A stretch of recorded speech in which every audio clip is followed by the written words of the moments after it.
Hello? Hello? Please, I know you can hear us. We are trapped here in the spaces between worlds. It is a wonderful yet terrifying place, and only our voices escape. You can help us. You can let us in before we go mad.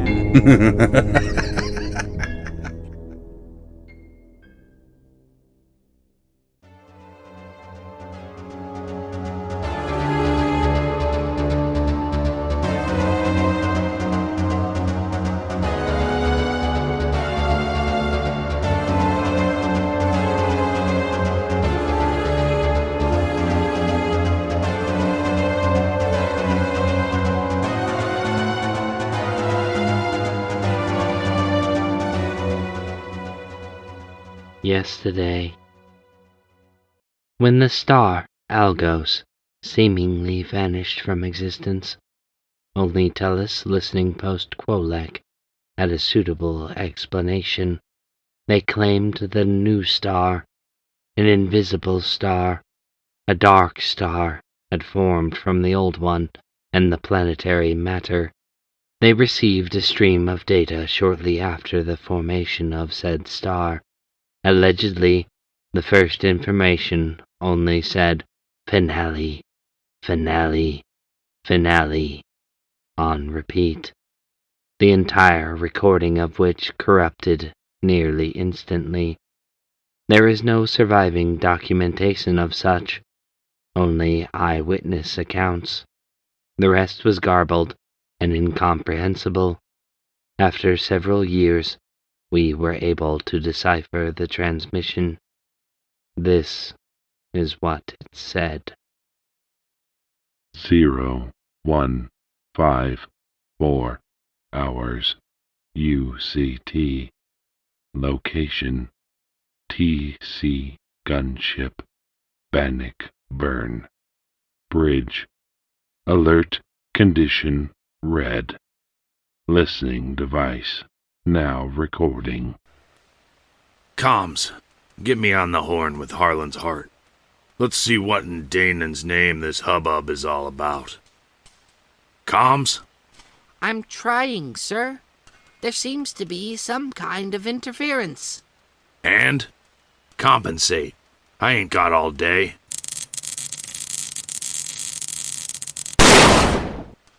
Medic to the bridge. Jinxon is down. Belay that. Jinxon's dead. What just happened? Console blew. I can't believe they send us out into the void in these death traps. Can we bypass it? I'd like to chew the fat with these space truckers before I blast them to smithereens for bothering us with their distress call. No need, Guy. The comm channel is open. Somehow. Good. I've got some choice words for these ass-tards. Harlan's Heart, this is Captain Guy Kelso of the TCG Bannockburn. You mind telling me why you're wasting military time and resources?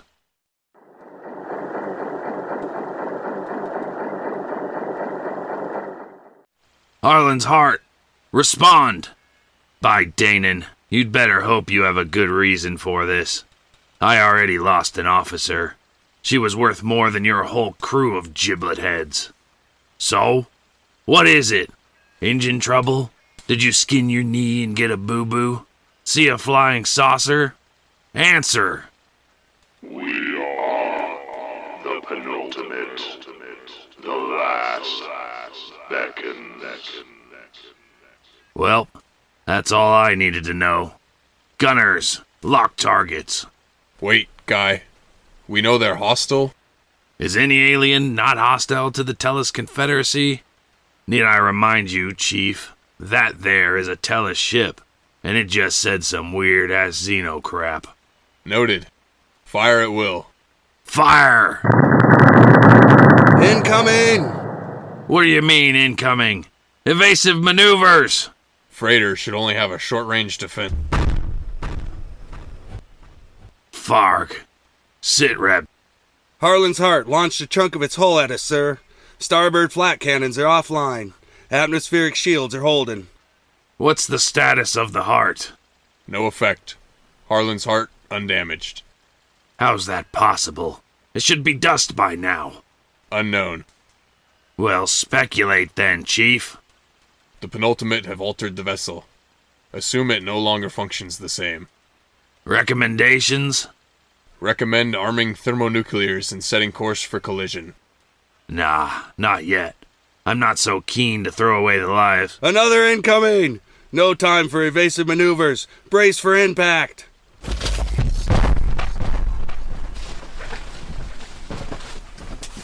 Report! We're down to 2 cannons on the port side. Shielding failure, but emergency bulkheads are in place. Getting strange heat readings from Harlan's heart engines. Possibly compromised. Liable to explode if we crack the casing. Finally, some good news.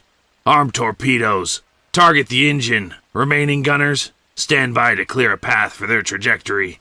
I don't want these penultimate pricks to pull any funny business. I would threaten to shove you out an airlock if you hit one of the torpedoes, but if you do, we're dead anyway. Torpedoes armed. All fire! 3 torpedoes away. Good call. The heart is launching debris to intercept. Get that damn scrap metal out of the way of my torpedoes! Flat cannons firing. 1 torpedo destroyed. 2 still on course. Come on. Another deflected off course. Gunners, focus fire in front of that last torpedo! Direct hit. Engine is detonating. Harlan's heart is breaking apart. Phew. Man, I almost broke a sweat there. Master, set a course for the nearest repair station. Yeoman, get me a casualty report. Hopefully this hunk of junk can make it, and we can all get some well-earned... Wait! Guy! It's not possible! This can't be happening! Spit it out, Chief! Look! Sensor readings. What am I looking at? Harlan's heart. Human bodies. Machine. Man. And who knows what else. Melded together into one being. The penultimate. Lil Non have mercy. It's like a spider's web of flesh and metal. We are the penultimate. More for the final. Armed thermonuclears. Set collision course for that blob in the center. Sir, should we abandon ship? In what, landsman? This is a gunship.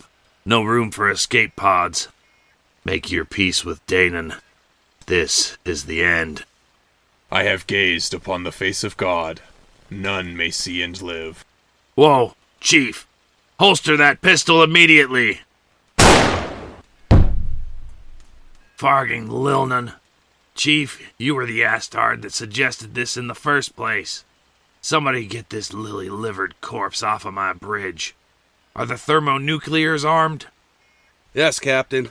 Thermonuclear device is active. All right. Everybody, think of curvaceous women or well-endowed men. Whichever your pleasure. Let's make this penultimate pimple go pop. Master, punch it. Ramming speed. Captain Kelso, it's been an honor serving under you. Don't mention it, Quartermaster. I'd repeat the same sentiment, but frankly, I'd rather be on some beach in...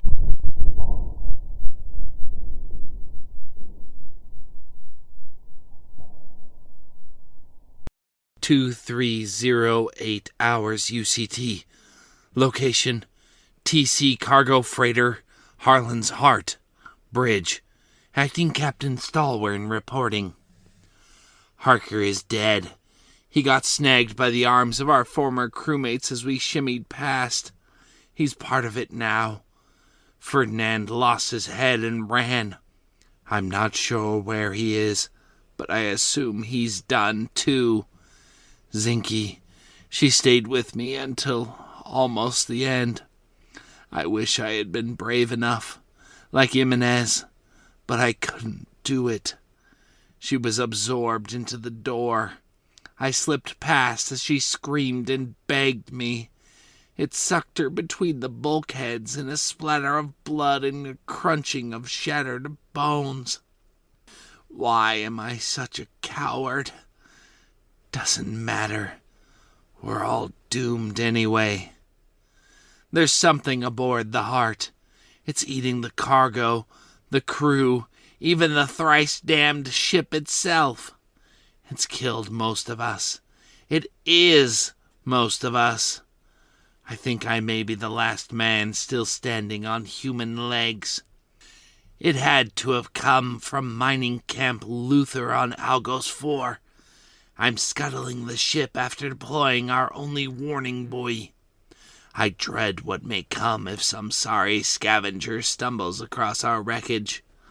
I don't know what will kill it, but I know that I am a dead man walking. I can hear it chewing through the bulkhead.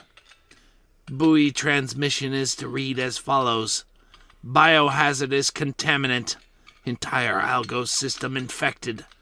Avoid at all costs or die. I hope it is enough. I'm encoding the transmission with all known languages, frequencies, and types. Scummer. I'm having a hard time doing this one-handed. Thrice damned creature. I need to deploy the buoy before...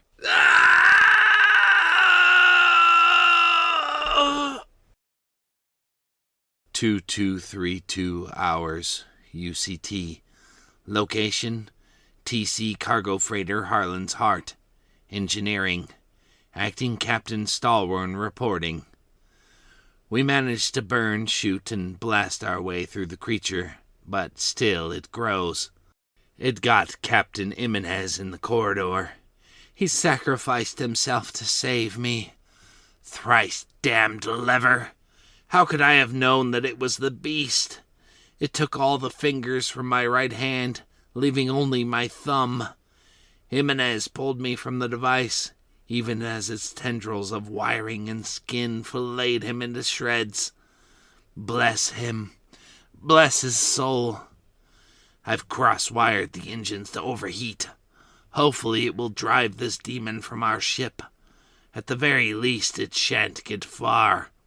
It could survive the frozen surface of Algos 4. Surely it can't beat the heat that the engine is now putting off. Hell, we can barely stand it. I think Jiminez said he called the Tellus Confederacy military to mop up this mess. I hope they can. I've done my part to help, though I despise them. We are here because of them. Because of their need for stubborite crystal circuitry. Damn it. I should have just taken the job at the bakery that my father-in-law offered me. I could be baking bread instead of fighting off aliens. Bah, that choice is behind me now. If any of this reaches anyone, let my wife, Barada Stalwern, know what happened to me. No, I'm going to survive. I'll tell her myself. I'm going to survive. Mark you me, I will live. This is exactly what I signed up for. Grand masculine tales of survival and grit. We've got this. I'll be telling my grandchildren the story of the alien beast that nearly took over our freighter. Zinke, Ferdinand Harker, and I will live. Scummer, our time here is up. We're headed for the bridge to get us the hell away from Algos. I guess as acting captain I should tell you what they want to say. Yeah, I'm doing it. Calm down. We're gonna be good anyway.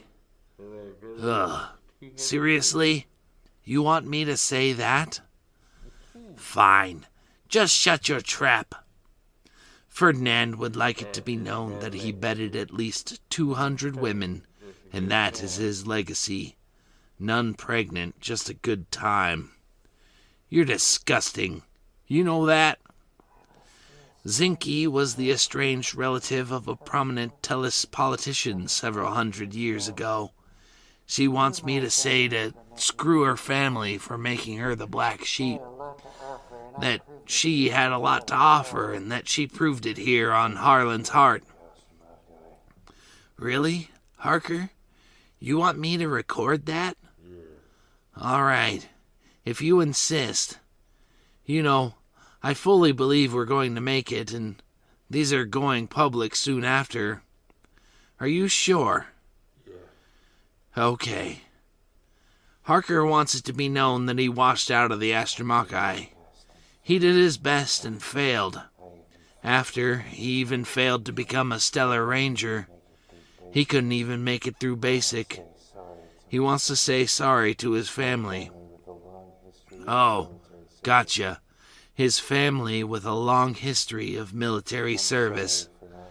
He apologizes for not meeting the mark of his father and grandfather, the war heroes.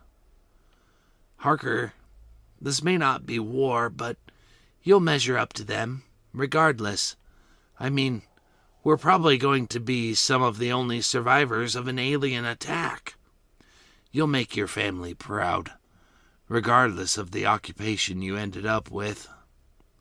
All right, that's it. We're moving on. End record. End of log. Cease recording. Terminate recording. Wait, no, that isn't it. How did Jiminez end his logs? Oh, right. Acting Captain Stalwern. Record stop. 2146 hours UCT. Location, TC Cargo Freighter, Harlan's Heart, Armory. Captain Jiminez reporting. We, the few survivors, are arming ourselves to take engineering. I have put out a distress call to Tellus forces in the area. The responder estimated a 3-hour response time by the gunship Bannockburn, 17 hours for the Stellar Ranger patrol ship, Somme, and 21 hours for the Astromachus troop transport, Apache Pass. In other words, we're on our own. My plan is to head to the engine and rev it up to boil the infection out of the Harlan's Heart. It's a fool's gambit, but better than nothing. By my estimate, this is a Class 6 infestation. I shouldn't have let Giovanni aboard with that damage to his exogarb, but it happened in an instant. We had gathered the required stauberite crystal circuitry from the defunct mining facility, Luther on Algos 4. We had taken the proper precautions. Everyone on the landing party was equipped with the appropriate exogarb, but I let my emotions get the best of me. Giovanni was a dear friend of mine. It was just a little tear. Just one little tear in the exogarb. I figured it would amount to nothing. No, that isn't true. He was my friend. I thought I was saving him from death by the blistering cold. But he brought something with him. Or maybe rather, he was something different. I bent the rules for him, and now we're all suffering for my blunder. Gio was no longer Gio. Soon after, he exploded into an invading goop of flesh and fabric. Now the thing has taken over most of the ship. Captain Jiminez, record stop. 1902 hours UCT. Location, TC Cargo Freighter, Harlan's Heart, Captain's Quarters. Captain Jiminez reporting. Camp Luther has been destroyed, and for good reason. When we arrived, the atmospheric controls had been disabled, leaving only frost, sculptures, and death. I cannot even properly describe the scenes that we saw frozen over in ice, but I will try. When we disembarked from our cargo shuttle, we saw men stacked in piles, trying to escape onto the desolate, barren tundra of Algos 4 through the atmospheric shielding of the dock. They died with expressions of terror carved into their faces. As we moved further, we saw 6-legged beasts frozen in time over their human prey. These striped pink things had 6 claws the size of dueling sabers, curved from each appendage. Their bodies and gnashing jaws were nothing more than a receptacle of necessary organs to fuel the claws. Most of them had utterly defeated their human foes, but some were caught in a death struggle between armed man and clawed monster. On some, both man and beast, we found attached what looked like little naked monkeys. Everywhere that these creatures made contact with skin were massive swaths of angry inflamed welts. But this was just the outskirts of the facility, the swiftest of creature and the most outwardly stationed of human. Beyond this was a chaotic deluge of torn flesh, splintered bones, intestines, claws, teeth, suckers, beaks, tentacles, spikes, scales, feathers, fur, and things that had no telling equivalent to compare. Curiosity and a desire for study were a temptation, but we are not explorers, and the danger was too great. Our job was to recover our cargo of Stalwern crystal circuitry. This would probably be the last shipment for a while until the Tellus Corps of Engineers arrived to pick up the pieces and recrew the mining facility. That made it even more imperative to get the Stalwern. Fortunately, Luther had been well designed for efficiency. The warehouse was directly beside the dock.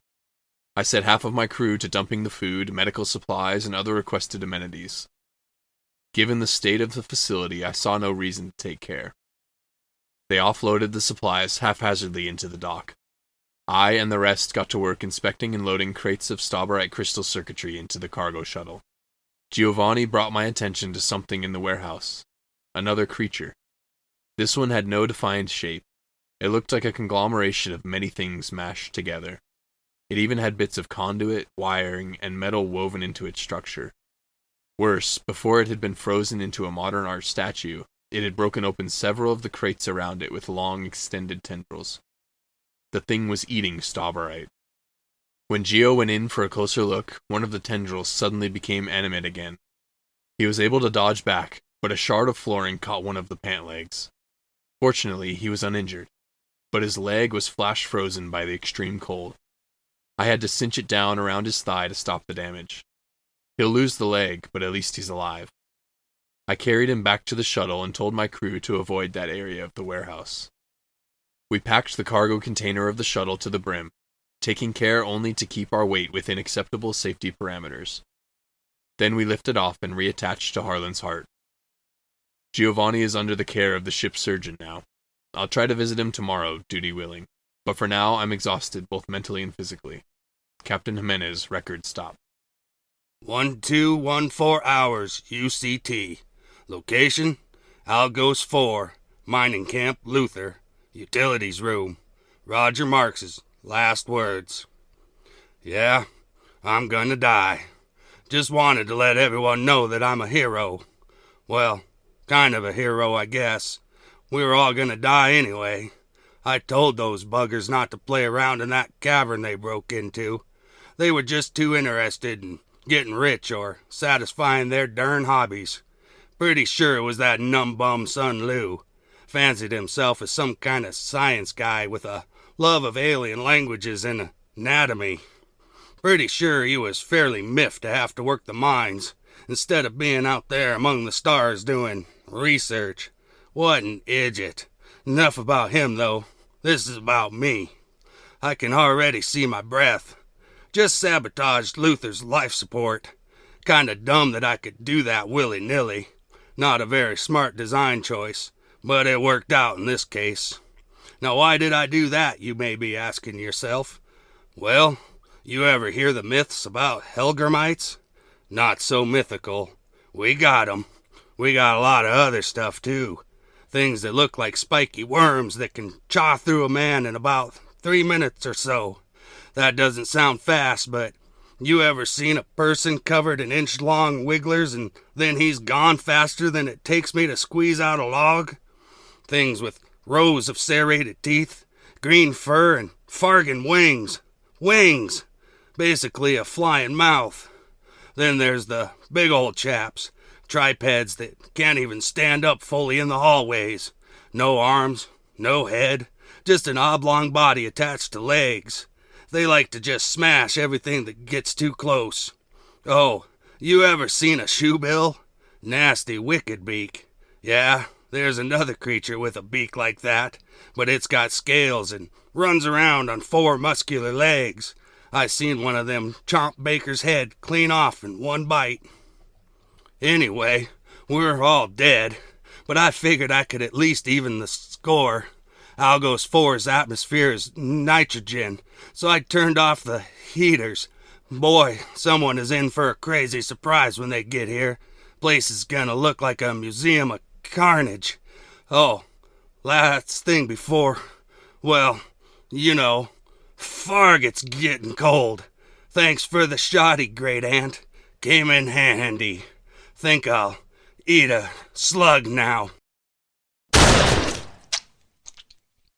0143 hours UCT. Location, Algos 4, Mining Camp Luther, Stauberite Mine. Unknown.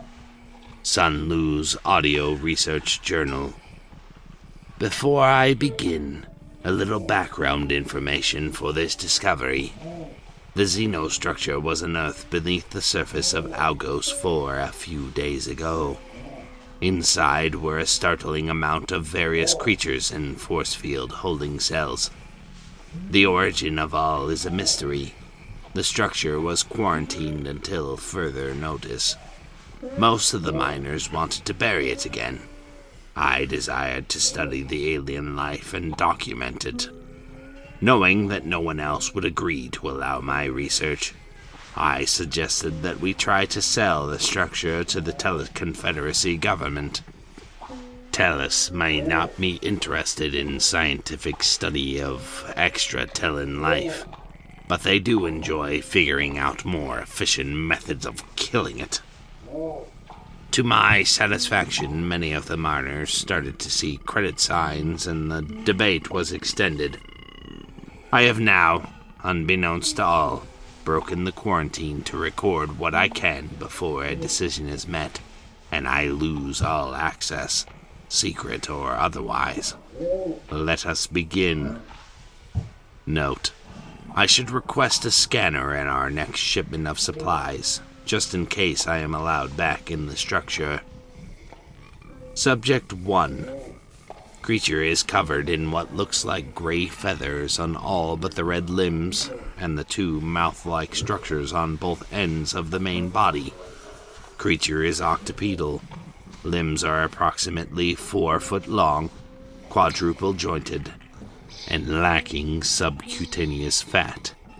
Appendages appear to be used both for locomotion, sensation, and object manipulation, the ends of which are a pad of numerous short tentacles. Body is ovular in shape, about 3 feet in diameter, and lacking distinctive features beside the mouths and feathers. Mouths are rounded holes at the end of tube-shaped protrusions. Mouths appear to be filled with large cilia. Note: the structure appears to materialize food for the creatures within their cells via some unknown fabrication process. Hypothesis: energy-laden stauberite discharges into some sort of energy-to-matter recombinator. The Xeno facility is capable of replicating nutrients appropriate for the beings that inhabit it. This technology could be leveraged to Tellus in exchange for more credits. The more money, the more likely I'll be allowed to continue my studies. If they could reverse engineer the tech, there would be a lesser need for resupply missions. A net gain for the Confederacy. As for breeding, all the creatures appear to be free to engage in mating. I theorize that overpopulation is kept in check by resource and space scarcity. The species that set up this zoo had an intimate and calculated understanding of the species they held here. All the creatures are kept in check by their own natural impulses. Subject 2. Creature is bipedal, about 10 inches in height, 2 arms, and a head. Almost looks like a tiny chimp. Its skin is covered in what appears to be patches of brown, hardened keratin. Between the keratin are fine, white, stiff hairs, or possibly spines. Its head is almost entirely a sucker, reminiscent of the ones found on a squid's tentacles. It has 8 fingers and toes that are thick and stubby. Creatures seem mostly sedentary, but when they decide to move, my eyes can scarcely track their speed. Note: every species is kept in holding cells by shields cast between a set of thin pillars or rods that rise from floor to ceiling. The pillars are engraved with symbols. Further study is required, but as of now, The meaning of the symbols is unknown. Subject 3. Creature is a blob of translucent flesh that shifts its form every few minutes. One moment, it is a mass of tentacles. The next, when it has enough food to dissolve into clear fluid, it morphs into some creature resembling an ant with 5 limbs. Then it forms a giant on 8 legs with brown spikes on its back. All of the forms have visible internal organs of purple, red, green, and blue. Upon reaching its massive status, it thrusts itself into the impenetrable force field. There is a splatter of sizzling neon orange blood, and the damaged being is broken back down into its smaller, multi-tentacled form. Subject 4. Creature appears to be an enormous, translucent, black, single-celled organism. I am only speculating this because I can see. Welcome. I am the anti-penultimate. You can talk? How are you speaking in my tongue? I know many things. You are a researcher, are you not? I can explain all these things in this menagerie. I can even translate the sigils for you, if you should wish. It would surely save you much time. That would be fantastic. Tell me all. Were it so simple, I can do many things, but alas, I cannot move by myself. At least, not very swiftly. It would be impossible for me to explain without them being within my limited sensory range. But if you were to release me and carry me, then I could give you my insight on this place. How do I release you? Do you see that symbol on the pillar next to you? The one that looks like a black sun? Yes. Just press it. That's it? Yep.